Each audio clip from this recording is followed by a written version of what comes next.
사랑의 주님, 주님께서 우리의 마음 가운데 오셔서 우리의 모든 죄를 사하시고 우리의 상한 마음을 고치시기를 간구드립니다. 하나님께서 아들 예수 그리스도를 우리에게 주심으로 저희가 참으로 이 땅 가운데서 다양한 경험을 하고 다양한 문제들을 맞부딪히며 살아갈 때에 온전히 예수님으로 말미암아 참된 위로와 격려와 또한 참 일으켜 세운 바 될 수 있도록 하여 주시기를 간절히 간구드립니다.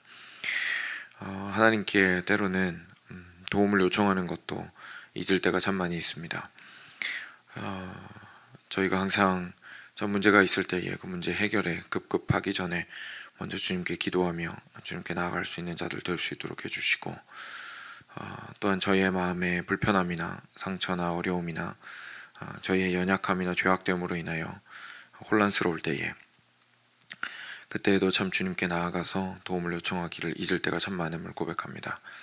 주님, 그때마다 저희가 또 주님께 나아가서 부끄럽고 수치스러울 때도 있으나 주님께 저희의 연약함과 죄악됨을 드러내고 용서를 구하며 또한 다시금 일으켜 세우시기를 저희가 간구하기를 원합니다. 하나님, 이렇게 참된 위로가 주께만 있음을 저희로 기억하게 하시고, 기도가 단지 저희의 종교 생활이 되지 않도록 하시고, 참으로 순간순간 주님 앞에 나아가 주께서 베푸시는 은혜와 저희에게 반드시 필요한 그 은혜를 받아 누리게 되는 통로가 될 수 있도록 은혜 주시기를 간절히 간구드립니다. 주님, 오늘 아침 말씀 가운데에도 함께하여 주시옵소서. 주의 말씀을 통하여 저희가 얻어야 하는 또한 위로와 또 도전을 주시기를 기대합니다. 우리 주 예수 그리스도의 이름으로 기도드렸습니다. 아멘. 네, 데살로니가 후서 오늘은 2장 뒷부분입니다. 13절부터 3장 5절까지 말씀 같이 교독하겠습니다. 제가 먼저 읽겠습니다. 주께서 사랑하시는 형제들아, 우리가 항상 너희에 관하여 마땅히 하나님께 감사할 것은 하나님이 처음부터 너희를 택하사 성령의 거룩하게 하심과 진리를 믿음으로 구원을 받게 하심이니, 이를 위하여 우리의 복음으로 너희를 부르사 우리 주 예수 그리스도의 영광을 얻게 하려 하심이니라. 그러므로 형제들아, 굳건하게 서서 말로나 우리의 편지로 가르침을 받은 전통을 지키라. 우리 주 예수 그리스도와 우리를 사랑하시고 영원한 위로와 좋은 소망을 은혜로 주신 하나님 우리 아버지께서 너희 마음을 위로하시고 모든 선한 일과 말에 굳건하게 하시기를 원하노라. 끝으로 형제들아, 너희는 우리를 위하여 기도하기를 주의 말씀이 너희 가운데서와 같이 퍼져나가 영광스럽게 되고, 또한 우리를 부당하고 악한 사람들에게서 건지시옵소서 하라. 믿음은 모든 사람의 것이 아니니라. 주는 미쁘사 너희를 굳건하게 하시고 악한 자에게서 지키시리라. 너희에 대하여는 우리가 명한 것을 너희가 행하고 또 행할 줄을 우리가 주 안에서 확신하노니, 주께서 너희 마음을 인도하여 하나님의 사랑과 그리스도의 인내에 들어가게 하시기를 원하노라. 아멘. 네, 우리 이제까지 살펴보았던 거 어떻게 보면 좀 다시 한번 반복하면서 정리를 하는, 조금 다른 표현으로 정리를 하는 부분을 저희가 보게 됩니다. 그런데 오늘 말씀에서 또 저희가 깊이 있게 묵상해 볼 수 있는 부분들이 있습니다. 그래서 같이 보겠습니다. 13절부터 15절을 먼저 쭉 한번 보시면요, 천천히 제가 읽겠습니다. 주께서 사랑하시는 형제들아, 우리가 항상 너희에 관하여 마땅히 하나님께 감사할 것은, 그래서 데살로니가 성도들을 향해서 사도 바울이 감사할 것이 있었는데, 하나님이 처음부터 너희를 택하사 성령의 거룩하게 하심과 진리를 믿음으로 구원을 받게 하심이니, 이를 위하여 우리의 복음으로 너희를 부르사 우리 주 예수 그리스도의 영광을 얻게 하려 하심이니라. 그러므로 형제들아, 굳건하게 서서 말로나 우리의 편지로 가르침을 받은 전통을 지키라. 아멘. 이렇게 이야기합니다. 여기서 마지막 15절부터 저희가 이렇게 거슬러 올라가면서 좀 봤으면 좋겠는데요.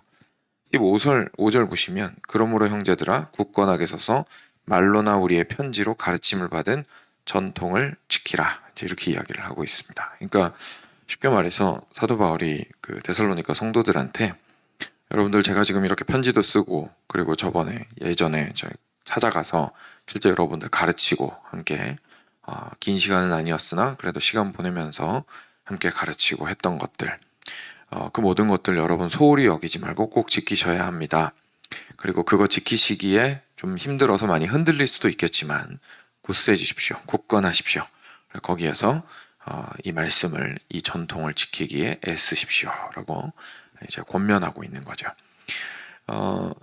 이제 이렇게 할 수 있었던 건 사도 바울이 결국 전하고 있는 이 복음이, 이 가르침이 예수님의 복음이었기 때문이었습니다. 그래서 이 전통이라고 하는 것이 또 다른 표현, 그 다른 성경에서는 뭐 철학이나 사람의 전통을 중요하게 생각하지 않아야 할 것에 대해서 이야기를 하고 있는데, 여기서 또 갑자기 전통이라고 하니까 좀 헷갈릴 수도 있는데요. 그런 뜻이 아니라 여기서 말하는 전통은, 전통이라는 건 결국 전해져 내려오는 거잖아요. 그러니까 예수님의 가르침으로부터 계속해서 전해져 내려오는, 더 크게는 구원하시는 하나님의 그 구원 계획과 하나님의 그 율법과 말씀과 모든 것들을 일맥상통하는 그 모든 올바른 가르침이 전달된 것에 여러분들이 마음을 깊이 쓰고 힘을 내고 굳세워서 순종하는 마음으로 잘 지키십시오. 이렇게 권면하고 있다고 생각을 하시면 되겠습니다.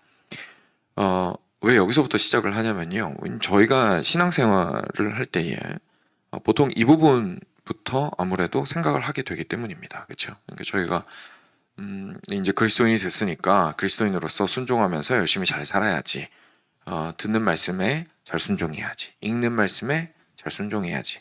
배운 바대로 해야지. 이렇게 이제 저희가 실제로 저희의 살아가는 삶을 어떻게 살아갈지를 고민하는 가운데에, 그렇지, 우리를 인도하시는 것은 하나님의 말씀이지. 이제 이렇게 하면서 말씀에 순종하는 것을 애쓰는 것이 보통 우리 삶의 일단 모습이고, 그리고 시작만 그렇게 할 뿐만 아니라 계속해서 어떻게 보면 우리 삶 속에서 그게 우리한테 화두가 되는 것을 저희가 알고 있습니다.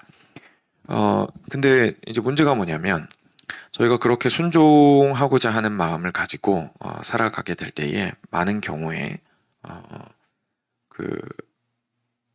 그렇게 순종할 수 있는 힘을 그냥 자기 마음에서 스스로 불러일으키려고 하는 경향이 이제 많이 생긴다는 거죠. 그래서 내가 이거보다 좀 더 잘해야지. 이렇게 살면 안 되지. 이제 이렇게 스스로를 다그치고 스스로를 이제 어떻게든 좀 밀어붙여가지고 올바르게 순종하는 삶을 살아가고자 하는 것이 우리의 일반적인 모습이죠. 그리고 또 하나 문제가 있는데, 뭐냐면 그렇게 이제 열심히 살려고 하는 거는 좋은데요. 왜냐하면 결국 하나님 말씀 따라서 살려고 하는 거니까 그건 좋은데, 그거랑 처음에 내가 예수님 믿는 거랑, 쉽게 말해서 구원받은 거랑 내가 오늘을 살아가는 거랑 사실 그렇게 크게 관련이 없어진다는 데 있습니다. 내가 예수님 믿고 십자가에 못 박혀 죽으신 예수님 믿고, 그리고 부활하신 거 믿고, 그리고 오늘도 나와 함께 하신 것을 믿어서, 그리고 그거 믿었기 때문에 세례도 받고, 그래서 나도 예수님과 함께 죽고 예수님과 함께 부활할 거고, 이미 영적인 의미에서는 이미 부활했고, 그래서 이제 나는 천국 가서 하나님과 예수님과 성령님과 영원토록 함께하게 될 거야.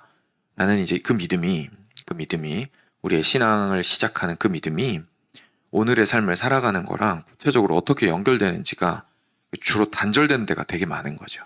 뭐 구원은 받았고 이제는 구원받은 사람으로서 잘 살아보세, 이렇게 되는 것이 저희 일반적인 모습입니다. 근데 오늘 말씀을 이제 천천히 보다 보면 그게 아니라는 사실을 저희가 발견하게 됩니다. 왜냐하면 방금 보았던 15절이 뭐라고 시작하고 있냐면 그러므로 형제들아, 이렇게 돼 있거든요. 그죠? 그러니까 우리가 그렇게 열심히 살고 하나님 말씀 따르고 이런 삶을 사는데 앞에 그러므로 그렇게 사세요, 이렇게 돼 있는 거예요. 그러니까 다시 말해서 앞에 이유가 있고 근거가 있고 뿌리가 있는 겁니다. 그래서 내가 왜 이렇게 하나님 말씀 따라서 살아야 하는지에 대한 이유를 말씀을 통해서 확인을 해볼 수 있는 거죠. 이제 거슬러서 올라가 보겠습니다. 13절 14절인데요. 13절에 주께서 사랑하시는 형제들아, 우리가 항상 너희에 관하여 마땅히 하나님께 감사할 것은, 그러니까 쉽게 말해서 사도 바울 입장에서 이 형제들이 본인이 가르친 대로 너무 잘하고 있고, 그리고 하나님께서 참 원하시는 것을 이 교회가 잘하고 있는 거예요. 그러니까 감사가 터져 나오겠죠. 그러니까 그 다음에 나오는 부분을 저희가 보면 데살로니가 성도들이 어떤 부분에 참 잘하고 어떤 부분이 하나님 마음에 쏙 들었구나 라는 걸 저희가 알 수가 있습니다. 그 다음에 이제 이렇게 이야기하죠. 하나님이 처음부터 여러분들을 택하시고 성령의 거룩하게 하심과 진리를 믿음으로 구원을 받게 하셨습니다. 이를 위하여 우리의 복음으로 너희를 부르셔서 우리 주 예수 그리스도의 영광을 얻게 하려 하셨습니다. 이게 무슨 말이냐면 이런 겁니다. 여러분, 제가 데살로니가 성도 여러분을 향해서요, 제가 항상 너무너무 감사한 게 있는데, 그게 뭐냐면 다름이 아니라 하나님이 여러분을 먼저 택하셨다는 사실입니다. 그래서 이 모든 것들의 시작은 하나님이시라는 사실, 그것이 너무너무 감사합니다. 여러분들이 이전에는 하나님을 몰랐다가 하나님을 알게 되었고, 전혀 복음에 대해서 들은 적도 없었다가 들었고, 근데 듣는다고 다 받아들이는 것도 아닌데 받아들일 수 있었고, 그 시작점이 완전히 하나님이셨다라는 그 사실. 여러분들이 아무리 공부를 많이 했든 아무리 공부를 적게 했든 돈을 아무리 많이 벌었든 돈을 아무리 적게 벌었든 상관없이 그 시작은 하나님이시라는 사실, 그 사실로 인해서 저는 너무 감사합니다. 그리고 거기서 뿐만 아니라 여러분들을 구원받게 하신 것을 기억하는데, 그건 바로 첫 번째로는 성령께서 여러분들을 구별하셨습니다. 그죠? 성령의 거룩하게 하심과 성령 하나님께서 여러분들을 구별하셨고, 그리고 두 번째로는 여러분들이 진리를 믿게 되었습니다. 그래서 여러분이 구원을 받았습니다. 라고 이야기합니다. 그래서 우리가 우리 안에 성령께서 내주하셔서 우리가 이전과 다른 마음을 가지고 이전과 다른 삶의 동기와 목적을 가지고 구별된 사람으로서 하나님을 위해서 그리고 하나님을 사랑하는 마음으로 살아가게 된 것은 오직 성령께서 하신 일이다 라는 것을 이야기를 해주고 있고, 그리고 그 다음에 여러분들이 구원을 받은 것은 진리를 믿음으로 라고 이야기함으로써 그냥 우리가 말씀을 듣고 이해되고 거기서 그치지 않고 마음으로 쏙 하고 들어와서 내 삶을 변화시키는 그 모든 것들이 결국은 처음에 하나님께서 택하셨기 때문입니다. 그래서 저 너무 감사합니다 라고 사도 바울이 이야기를 하고 있는 것이죠. 그래서 우리가 평소에 생각하는 우리의 삶이 그리스도인으로서 좀 차이가 나고 다르고 그리고 이전의 내 모습과 무엇보다도 좀 달라지고, 그리고 계속 그 변화가 성장해 가고 있고, 물론 때로는 이렇게 넘어지고 뒤로 물러설 때도 있지만 그래도 조금이라도 더 매일매일 예수님을 닮아가는 그 삶을 볼 때에 결국은 하나님께서 그 모든 일들을 이루어가고 계시기 때문이다라는 사실을 우리가 알게 됩니다. 그러니까 여기서 알게 되는 게, 저희가 삶 속에서 경험하는 것들이 구원 처음에 생각하는 내가 처음에 예수님 영접했지, 영접한 그 시점, 그리고 나서 내가 열심히 사는, 순종하며 사는 그 다음 단계의 삶으로 구분하기에는 사실 우리가 오늘을 이렇게 살아가는 힘 자체가 어디서부터 출발했냐면 하나님으로부터 출발했다라는 것이 저희가 다시 한번 좀 생각하게 만드는 부분인 거죠. 이게 그냥 내가 예수님 영접하고 그 다음에 영접하고 천국 티켓 얻었으니까 이제부터는 잘 살아봐야지, 이런 개념이 아니라 하나님께서 처음부터 우리를 택하셨고 계속해서 우리를 거룩하게, 처음에 거룩하게 딱 하고 구별하신 다음에 계속 거룩하게 만들어가는 과정 속에 있으시다는 것을 저희가 알게 됩니다. 그래서 우리 입장에서는 나한테는 예수님 영접한 시점이 있었고, 예수님을 조금 뺀질거리면서 믿던 시절이 있었고, 그러다가 갑자기 또 확 하고 예수님께 사랑하며 예수님을 따라 살고자 하는 시점들이 있었고, 이것들이 이제 처음에 너무 어려운 시기들이 있었고, 근데 좀 시간이 지나면서 그래도 좀 익숙해지고, 그리고 더 예수님 닮아가고 싶어하는 마음들이 커져가는 시기들이 있었고, 그러니까 우리는 이 땅을 살아가면서 다양한 시점들에 다양한 경험들로 다양하게 부딪히면서 살아가지만, 이걸 영적인 의미로 쫙 하고 넓혀서 하나님의 눈으로 바라보게 되면 결국은 이 모든 것들이 한 실로 꿰어진다라는 것을 지금 이야기를 해주고 있는 것이죠. 그래서 처음부터 하나님이 시작하셔서 계속해서 그 모든 것들을 이루어 가시고 있는 중입니다 라고 그 바울이 이야기합니다. 그래서 이 시점에 14절이죠. 이를 위하여서, 그러니까 여러분들이 이렇게 택함받고 구원받고 거룩하여져 가고 이 모든 것들을 위하여서 우리 복음으로 여러분들을 부르셨습니다. 그래서 우리 주 예수 그리스도의 영광을 얻게 하시기 위해서입니다. 그 이야기합니다. 그러니까 무슨 말이냐면 결국은 하나님께서 하시는 일인데 그 일이 실제로 경험되고 이루어지기 위해서 사람 전도자를 끌어다가 그 전도를 하셔서 복음이 그의 귀와 영혼에 들리게 하시고 그를 부르셔서 그가 택함받고 온전히 변화될 수 있도록 하신 것입니다 라는 이야기죠. 그리고 거기서 그냥 끝나는 게 아니라 여러분 그렇게 열심히 살다가 갈 때 되면 가시면 됩니다 이게 아니라 열심히 살다가 그 끝에는 뭐가 있다는 얘기입니까? 주의 영광이 기다리고 있습니다 라고 이야기를 하고 있는 거죠. 그러니까 이제 이 그림이 그려지시죠. 사도 바울이 데살로니가에 가가지고 맨 땅에 헤딩하면서 막 전도합니다.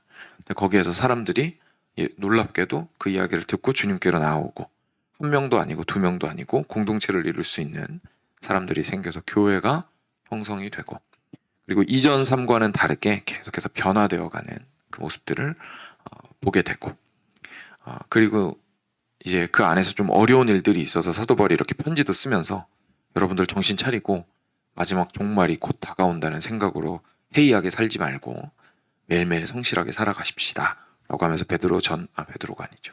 데살로니가 전후서도 쓰고 이런 과정들을 쭉 하고 거치게 되는 모든 것들을 이제 저희가 인간적으로 이제 보게 되는데 그걸 지금 사도 바울이 영적으로 어떻게 보아야 하는지를 설명을 해주고 있는 겁니다. 그게 우리 삶에도 당연히 적용이 되겠죠. 그래서 이렇게 설명한 이후에 15절에 그러므로 이렇게 나오는 거예요. 그러므로 여러분들이 내가 편지 쓴 거나 가르친 거나 이런 전통들을 힘써서 지키시기 바랍니다. 이렇게 이야기를 하고 있는 거죠. 그러니까 이제 좀 이해가 되실 겁니다. 우리가 이 땅 가운데서 하나님의 말씀을 순종하면서 살아간다는 것은요. 그냥 단순하게 내가 어떤 정해진 규칙을 열심히 잘 지키면서 애쓰면서 살아가는 것 이상의 것입니다. 왜냐하면 내가 단지 규칙을 지키는 사람이 된 것이 아니라 우리가 예수님을 믿었다는 것은 그 전에 누군가가 나에게 복음을 전해 주었다는 뜻이고 그게 모태신앙이라면 부모님이나 어릴 때부터 다녔던 교회가 되는 겁니다. 그렇죠? 그래서 누군가가 나에게 복음을 전해 주었다는 뜻이고 그리고 그 모든 과정 속에 사실 하나님께서 일하고 계셨다는 것을 저희가 기억할 필요가 있다는 것을 이야기해주고 있습니다. 그리고 하나님께서 우리를 그렇게 부르신 것은 데살로니가 전서에서부터 사실 계속 강조했던 거지만 우리를 거룩하게 하려 하심입니다. 그러니까 그 일을 계속 꾸준하게 지금 우리 삶 속에서 이루어 가시고 있는 중입니다. 그리고 마지막에는 반드시 영광이 우리를 기다리고 있습니다. 이렇게 이야기를 하는 것이죠. 이것이 이제 그리스도인의 삶 전체의 모습이라는 것을 저희가 기억하게 되면 오늘의 삶 속에서 대체 왜 내가 이 하나님의 말씀을 붙들고 그리고 깊이 있게 순종하고자 하는 마음으로 살아가야 하는지를 아주 알게 된다는 뜻입니다.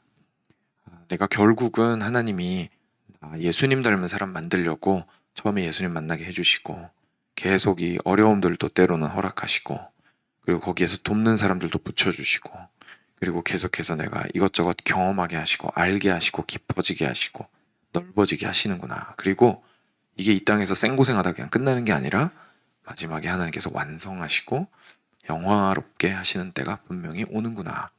그러면 그 길을 갈 수 있게 해주시는 이 말씀 그리고 이 놀라운 사실 자체를 나한테 알려주고 있는 복음을 나한테 알려주고 있는 이 말씀 자체 내가 참 소중히 여기고 이 말씀을 따라 살아야겠다. 이렇게 연결이 되는 거죠. 그러면서 삶을 계속해서 만들어 나가는 과정들이 있게 되는 겁니다. 이거를 이제 공부를 좀 하신 분들은 설명을 드렸으니까 표현을 조금 딱딱한 표현이라도 드리면 저희가 보통 구원에 대해서 이야기를 할 때 세 가지 측면이 있다는 이야기를 합니다. 그렇죠? 그래서 처음에 우리가 하나님을 믿고 이렇게 구원을 받은 의롭다함을 받은 거를 칭의라고 해서 의롭다함을 받았습니다. 라는 칭의의 구원에 대해서 얘기를 하고요. 그리고 나서는 성화에 대해서 이야기합니다. 그죠? 그러니까 거룩해져 가는 것, 우리의 삶이 실제로 바뀌는 것. 그리고 나서 맨 마지막에 그 모든 것들이 완성되는 영화의 구원이 있다고 얘기를 합니다. 그러니까 영광스럽게 되는 거죠. 그래서 justification, sanctification, glorification 이제 이렇게 보통 얘기를 하는데 이게 이제 구분이 사실 이해하기 좋게 하려고 구분을 했다가 마치 구원이 똑똑 끊어지는 것처럼 생각을 하게 만드는 경향이 발생을 하죠. 이렇게 이제 카테고리를 나누다 보면 오늘 말씀을 통해서 알게 되는 건 이 땅 가운데서 살아가는 건 결국 성화의 구원을 이루어가는 과정 속에서 살아가는 것인데, 그것은 처음에 있는 칭의의 구원과 마지막에 있는 영화의 구원을 한 줄로 쭉 꿰은 것을 우리가 알고, 그리고 그것을 누리는 상태에서, 그리고 소망하는 상태에서 이루어진다는 것을 알게 되는 겁니다. 그치, 내가 그냥 열심히 나 스스로를 거룩하게 하는 게 아니라 하나님이 날 의롭다고 하셨으니까 내가 거룩하게 해나가는 거고, 이게 그냥 헛된 고생이 아닌 것은 마지막에 반드시 완성이 되지 라는 것을 알면서 그 거룩하게 해나가는 과정을 걸어 나간다는 것을 보여주는 개념입니다. 그래서 혹시나 이렇게 톡톡 끊어서 생각을 하셨다면 오늘 말씀을 통해서 이게 그런 게 아니구나, 이것이 쭉 연결이 되어 있는 것이고, 나는 지금 현재 그래서 칭의에서 시작해서 영화를 바라보며 성화의 삶을 살아가고 있구나 라는 것을 한번 기억하시는 계기가 되었으면 좋겠습니다. 그것이 이제 우리가 이 땅에서 굳건하게 이 말씀을 지켜야 하는 이유입니다. 그 다음에 이어지는 부분들도 사실 여기에서 일맥상통하게 이제 연결이 되게 되는데요. 쭉 읽고 마무리하도록 하겠습니다. 우리 주 예수 그리스도와 우리를 사랑하시고 영원한 위로와 좋은 소망을 은혜로 주신 하나님, 우리 아버지께서 여러분들의 마음을 위로하시고 모든 선한 일과 말에 굳건하게 하시기를 원합니다. 그러니까 쉽게 말해서 하나님께서 지금 현재 여러분들을 거룩하게 만들어 가시는 그 구원 사역이 계속 이루어 가 주시기를 제가 기도로 함께 하겠습니다. 이런 이야기인 거죠. 그리고 끝으로 형제들아, 여러분은 우리를 위해서도 기도해 주십시오. 주의 말씀이 너희 가운데에서와 같이 퍼져나가 영광스럽게 되고, 또한 우리를 부당하고 악한 사람들에게서 건지시옵소서 라고 기도해 주십시오. 왜냐하면 믿음은 모든 사람의 것이 아니기 때문입니다. 그러니까 사도 바울과 그 전도팀은 이제 포기하지 않고 계속 이 전도와 복음 전파 사역을 할 겁니다. 왜냐하면 그래야 하나님께서 계획하신 사람들이 주님께로 나아오고 변화될 거잖아요. 그러면 이미 부름을 받은 교회는 그 사람들이 하나님의 그 사역을 잘 할 수 있기 위하여 꼭 기도해 주십시오라고 이제 사도 바울이 이야기를 하는 거죠. 그리고 거기에 좀 의미심장한 얘기가 방금 좀 있었죠. 그러니까 뭐냐면 해코지 당할 수도 있다는 얘기예요. 어려움을 당할 수 있습니다. 그래서 거기에서 좀 지킴을 받을 수 있도록, 보호하시도록 기도해 주십시오. 애매한 상황 없도록 기도해 주십시오. 왜냐하면 믿음은 모든 사람의 것이 아니기 때문입니다. 그래서 하나님께 모든 사람 믿으면 좋겠지만, 그렇죠? 모든 사람이 믿으면 너무 좋겠지만, 사도 바울이 가서 부른다고 해서 오는 것이 아니라 사도 바울이 불렀을 때 하나님께서 택한 사람이 응답하게 되는 거죠. 반응하게 되는 거죠. 그래서 사도 바울이 그 얘기를 하는 겁니다. 그래서 거기에서 좀 나쁜 사람들이 있을 수도 있으니까 믿음으로 받지 않고 이상하게 자기 마음대로 해석하고 그 다음에 공격할 수도 있으니까 보호해달라고 기도해 주십시오 라고 사도 바울이 이야기를 하고 있습니다. 그러니까 저희 시대에도 저는 많이 필요한 기도라고 생각이 됩니다. 참 이 시대에 복음 전하기 힘든 이유 중에 하나가 성경이 말하고 있는 그대로 이야기했다가는 이제 그냥 아유 쟤 왜 저래 이러고 지나가는 것만 해도 감사하고, 사실 굉장히 공격적으로 돌변해서 이렇게 달려들 수 있죠. 충분히 말을 조금 이렇게 있는 그대로 한다 보면. 저희가 없는 말을 한 것도 아닌데, 그죠? 없는 말을 한 것도 아닌데 지금은 결혼은 한 남자와 한 여자가 하는 겁니다. 그냥 이렇게만 말해도 이제 문제가 되는 시대를 살고 있다 보니까 이런 상황이 분명히 많이 발생을 할 수 있겠죠. 그래서 저도 사실 목회 시작하면서 약간 각오를 한 부분이 있었습니다. 뭐 실제 발생 안 했으면 좋겠지만 발생 가능하다라는 걸 좀 예상을 하고 있거든요. 앞으로 무슨 일이 있을지 모르니까요. 그래서 설교를 말씀대로 하다 보면 분명히 좀 어려움에 처할 가능성도 있다라는 것을 염두에 두고 있는데, 그걸 위해서 여러분들도 기도해 주시고, 그리고 저도 항상 기도로서 좀 준비할 필요가 있는 것 같다는 생각이 많이 듭니다. 그래서 그것에 대해서 사도 바울이 이야기를 하고 있습니다. 그래서 주는 믿을만 하셔서, 미쁘사가 믿을만 하시다라는 뜻이죠. 신실하시다 이런 뜻입니다. 주는 신실하셔서 여러분들을 굳건하게 하시고 악한 자에게서 지키실 겁니다. 그래서 여러분들에 대해서는 우리가 명한 것을 여러분들이 행하고 또 순종 잘 할 것을 우리가 확신하노니 주님께서 여러분들의 마음을 인도하여 하나님의 사랑과 그리스도의 인내에 들어가게 하시기를 원합니다. 그래서 그 거룩하게 되어가는 성화의 삶의 과정 자체가 결국은 하나님의 사랑으로 살아가고 어려움 속에서도 그리스도의 인내로 살아가는 삶을 의미합니다. 그러니까 우리 바울이 그걸 위해서 기도하겠다고 얘기하는 거죠. 데살로니가 성도 여러분, 여러분들이 하나님이 시작하신 그 일 안에서 지금 계속 마지막 날까지 가고 있는 거니까 그때 꼭 필요한 하나님의 사랑, 그리고 어려운 일 분명히 만날 텐데 그때마다 여러분들에게 필요한 그리스도의 인내, 그것을 주셔서 능히 이 삶을 감당하시도록 제가 열심히 기도하겠습니다 라고 이야기를 하는 것이죠. 이것을 저희가 좀 기억했으면 좋겠습니다. 그러니까 이렇게 오늘 좀 일부러 일일이 하나하나 다 살펴본 이유는요, 하나님이 우리를 구원하시고 그 구원을 이루어 가신다라는 사실이 나 자신으로 하여금 하나님의 뜻을 순종하게 만들기도 하고, 그리고 복음 전도자나 교회를 위해서, 그러니까 다른 사람들을 위해서 어떻게 그들을 위해서 기도해야 하는지, 그리고 나도 어떤 모습으로 이 땅을 살아가야 하는지에 대한 해답을 준다는 것을 좀 나누고 싶어서 이렇게 하나하나 살펴보았습니다. 그래서 그만큼 그리스도의 복음의 뿌리를 내리고 있는 것이 우리에게는 힘이고 우리에게는 참된 동력이 되어줍니다. 이것을 기억하시면서 함께 기도하도록 하겠습니다. 같이 기도하겠습니다.